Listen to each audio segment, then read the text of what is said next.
Yeah, I've watched my last post, and also have factored in now something that I failed to mention in that earlier post, and that is I generally take my meds around 5 o'clock, and during the course of the next 2 to 3 hours, I am vulnerable to suicidal ideation, and I do get negative.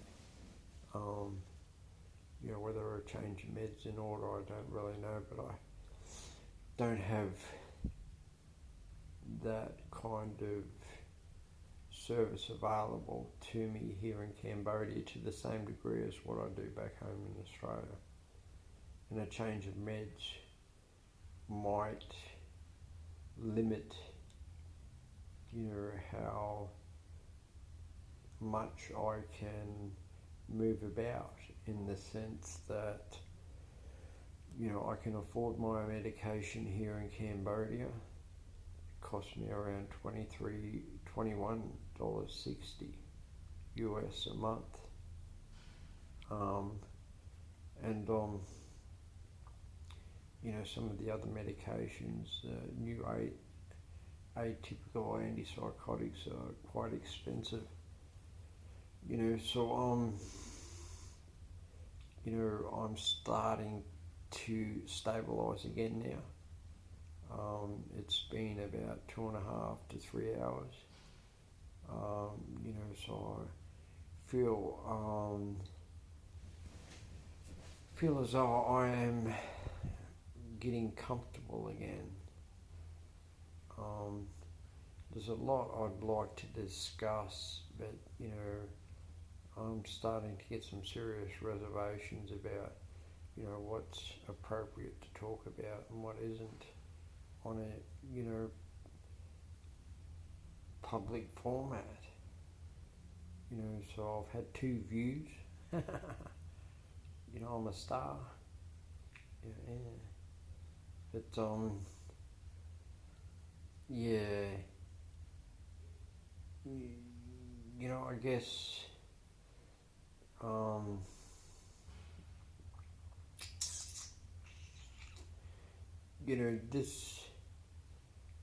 this is the nature of my maladaptive ways. Here I am laying in bed like I'm speaking to a partner, but that's another story in itself. I've never known true intimacy, and yet I think that it's going to, transform life, so to speak. My involvement with YouTube. If that isn't a little bit grand and juvenile in nature, then I don't really know what is. But things like that I find difficult to detect within myself, because of the the isolated existence that I lead.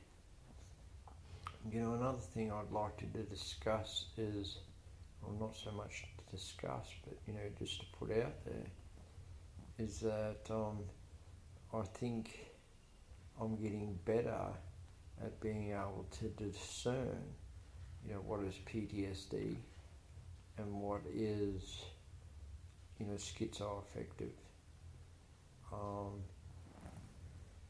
And for me, the PTSD inhibits me from engaging in a full and active social life. I get very insecure around people that I don't really know, and I find it triggering, to be really honest. And for the most part, I try and avoid it where I can. And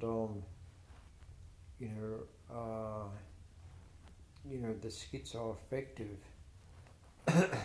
is about my mental activity, throughout the course of the day. Like I mentioned, I only smoke cigarettes and drink Coca-Cola, but I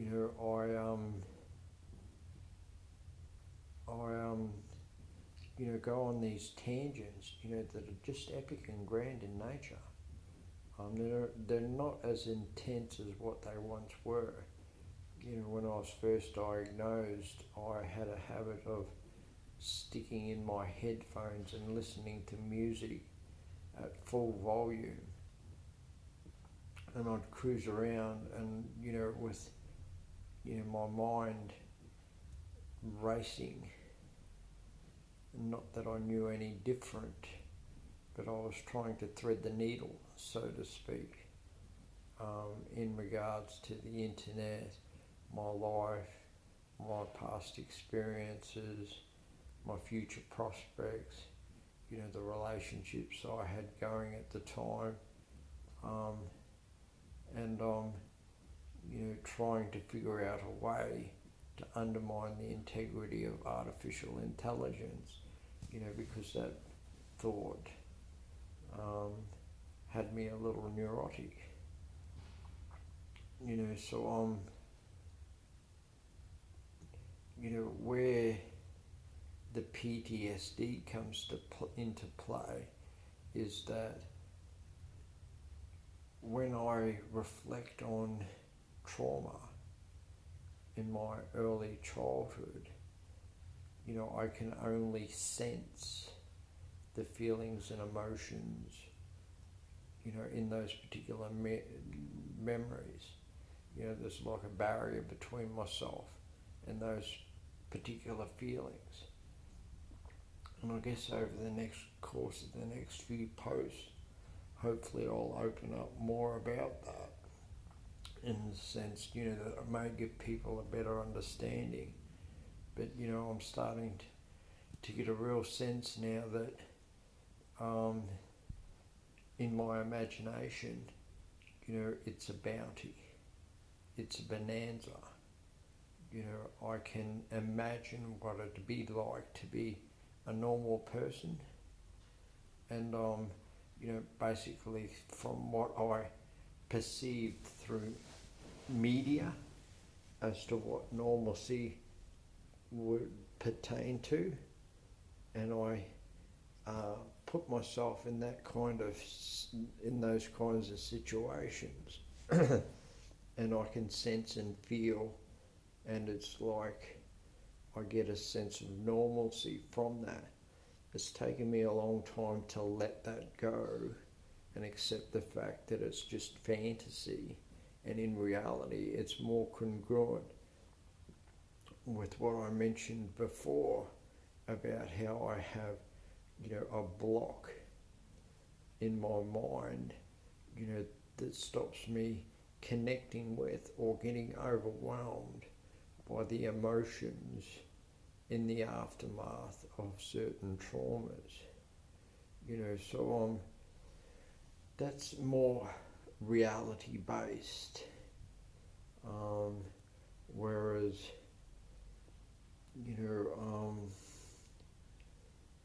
my imagination can be pretty intense, or it has been in the past. Over the last 12 months or so, the more I've opened up about it, the less power it's had over me. But it prevented me for a long time from accepting myself as I am, because I lived in that delusion that one day I'd find normality in regards to normal people, and instead of finding what was normal for me, and accepting that, without thinking that I was some kind of spastic or retard or a mongoloid, names we used to call each other as children, as small children, you know, trying to rise to the top of the pack, so to speak. You know, so it was very cruel. And I was guilty of it, you know, but I think that's why in my imagination, you know, I could pertain to normalcy, and in reality, due to those, I can't think of a word, vile and disgusting associations, you know, I couldn't, you know, accept myself as being mentally ill, you know, because of those certain terms. You know, I think that's enough for now. It's getting on to 11 minutes, so ciao for now.